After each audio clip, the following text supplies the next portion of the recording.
Debt was never about money.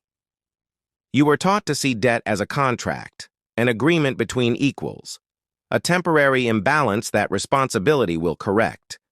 That story is comforting, and it is wrong. Debt has never been about money. Money is just the surface language. Debt is about behavior. It is about who waits, who fears consequences, and who adjusts their life around obligations they did not design. Once you see this, something uncomfortable becomes clear. The anxiety you feel is not accidental. It is functional. In Rome, debt did not spread through chaos or fraud. It spread through legality, paperwork, and social expectation.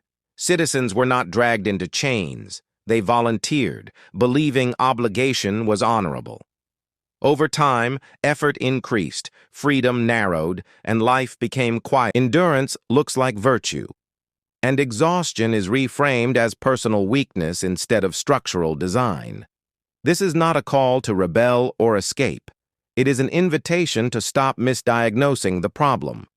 When you realize debt systems survive by shaping emotion rather than extracting money, the pressure shifts. You stop asking how to win faster and start asking why the game feels unending. That question changes how you see everything that follows. When debt became a tool of social control. At some point in history, power learned something more efficient than force. Fear of punishment creates resistance. Fear of obligation creates cooperation. Rome understood this early. Debt allowed the state and they work longer, speak softer, and accept conditions they would otherwise reject. Not because they are weak, but because obligation narrows perception. It creates a future that must be protected at all costs. This is where debt stopped being neutral. It became a social filter. Those who owed learned patience. Those who were owed learned command.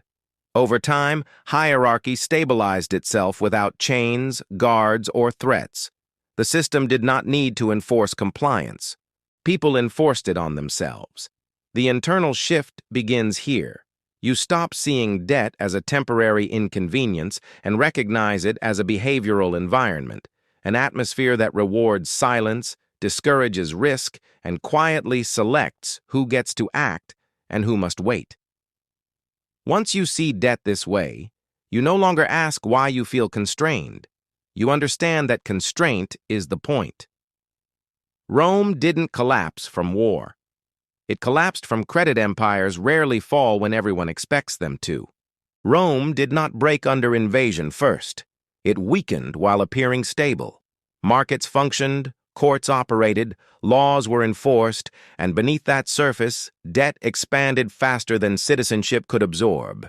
Small landowners borrowed to survive bad seasons. Veterans borrowed while waiting for delayed rewards. Families borrowed to maintain status in a society that punished decline more than failure. Credit filled every gap, and with each gap filled, dependence grew.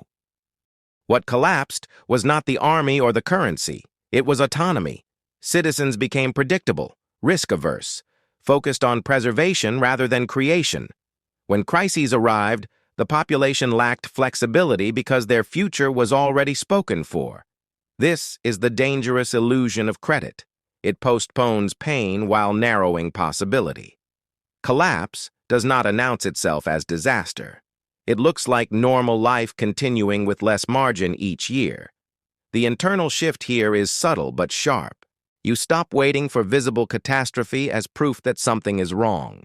You recognize that systems fail quietly long before they fall loudly. Why the debtor always feels guilty. Guilt is not a side effect of debt. It is one of its primary functions. Rome understood that obligation works best. Bad harvests, political instability, shifting laws. None of it matters. The narrative is simple. You agreed. Therefore, you owe. And if you struggle, the failure must be personal. This is how systems protect themselves, by redirecting structural pressure inward. Shame keeps people quiet. It discourages. You are defending an identity. And identities are far easier to control than people who see clearly. The internal shift happens when guilt loses its authority. when you recognize it as conditioning rather than conscience. At that point, something loosens. You stop apologizing to systems that cannot hear you and start observing them without self-blame. Interest was designed to never be finished. Interest is often presented as a fair price for time. In practice, it is a mechanism that ensures time never truly belongs to the debtor again. Rome did not invent interest, but it perfected its use as a stabilizer of hierarchy. The longer repayment lasted, the more predictable behavior became. Compounding did not need to be understood to be effective. It only needed to be felt.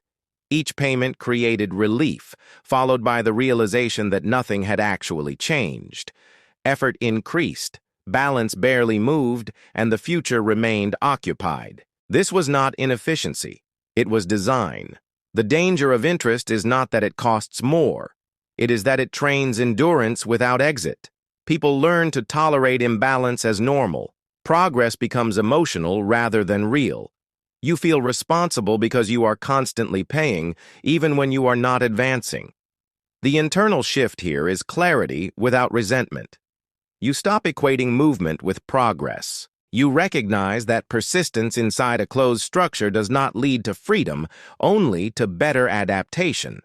Once you see that interest rewards continuity over resolution, you stop measuring success by effort alone. You start asking a different question.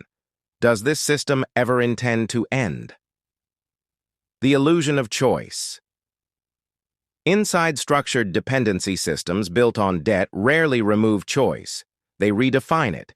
Rome offered options to debtors, extensions, restructurings, favors, delays. Each choice appeared humane. Each one deepened dependency.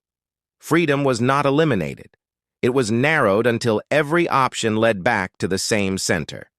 This is how control becomes invisible. You are allowed to choose, but only between paths that preserve the structure. The presence of choice creates the feeling of agency, even as outcomes remain fixed. People stop questioning the frame and focus on selecting the least painful option inside it. Over time, choice becomes exhausting. They manage within it. The internal shift begins when you recognize simulated freedom. You stop confusing optionality with autonomy.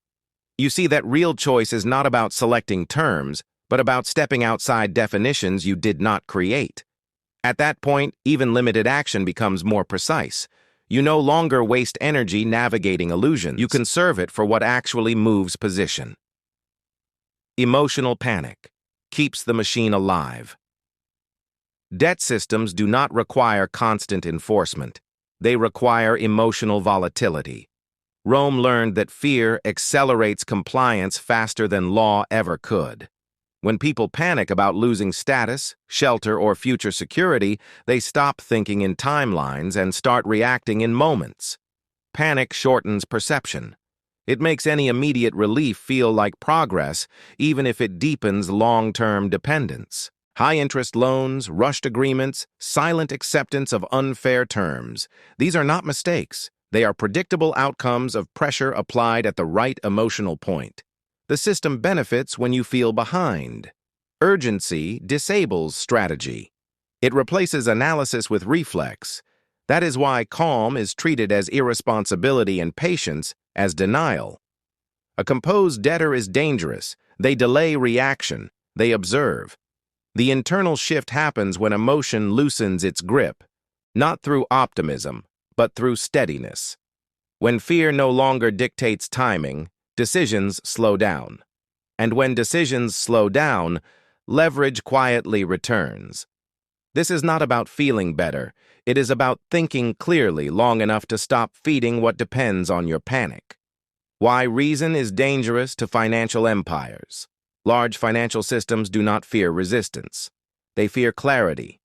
Rome tolerated anger, protests, even isolated revolts.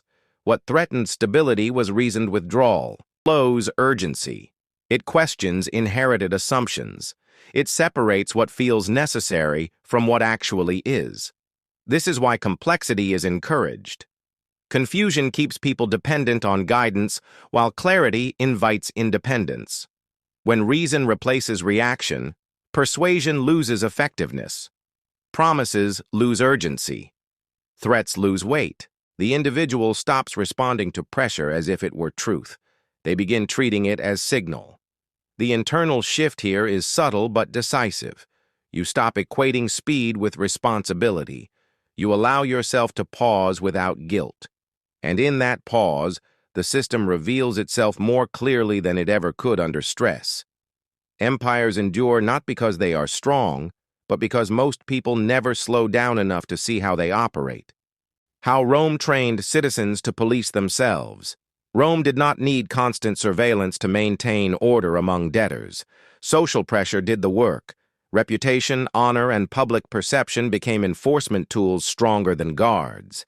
Failing to repay was not just risky, it was shameful. This is where control became efficient. Success was praised only when it followed approved paths. Deviation was framed as irresponsibility, not resistance. When enforcement becomes social, power disappears from view. No single authority seems responsible. Everyone participates.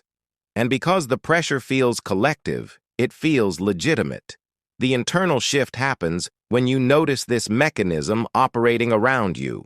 When you realize that much of the pressure you feel does not come from institutions, but from expectations absorbed over time. Once seen, it loses its moral force. You stop mistaking conformity for stability, and you begin to understand how quietly power teaches people to defend it for free. The dichotomy of control applied to money. The Stoics were not interested in comfort. They were interested in precision. What is yours to influence and what is not? Rome's debt systems blurred that line deliberately. Debtors were encouraged to believe that total outcomes were within their control if they just worked harder, sacrificed more, endured longer. That belief is exhausting and false. You do not control interest structures, monetary policy, or systemic incentives. You do control timing, exposure, reactions, and identity. Confusing these categories keeps people fighting immovable forces while neglecting the few areas where agency still exists. When everything is treated as controllable, failure feels personal. When nothing is treated as controllable, paralysis sets in. The dichotomy restores balance. It removes emotional waste. It focuses energy. The internal shift is grounding. You stop arguing with reality. You stop trying to dominate systems designed to outlast individuals. Instead, you position yourself intelligently inside what cannot be changed and act decisively where action still matters. This is where calm replaces desperation. Not because the system becomes fair, but because your expectations become accurate. Why hard work was never the exit. Hard work has always been praised by systems that benefit from it. Rome celebrated endurance, discipline, and sacrifice, especially when those traits kept people. The more reliable you become, the more predictable your future is to those extracting from it. Hard work increases output, but it does not renegotiate position. It often deepens commitment to paths that were never designed to end. This is why exhaustion is so common and progress feels so distant. People are not failing to try. They are succeeding at the wrong objective. They are optimizing survival inside a framework that quietly consumes surplus effort. The internal shift occurs when effort is decoupled from hope. You stop believing that intensity alone creates exits. You begin to see work as a tool that must be placed deliberately, not poured endlessly into structures that absorb without changing. Hard work regains its dignity when it serves strategy, not when it substitutes for it.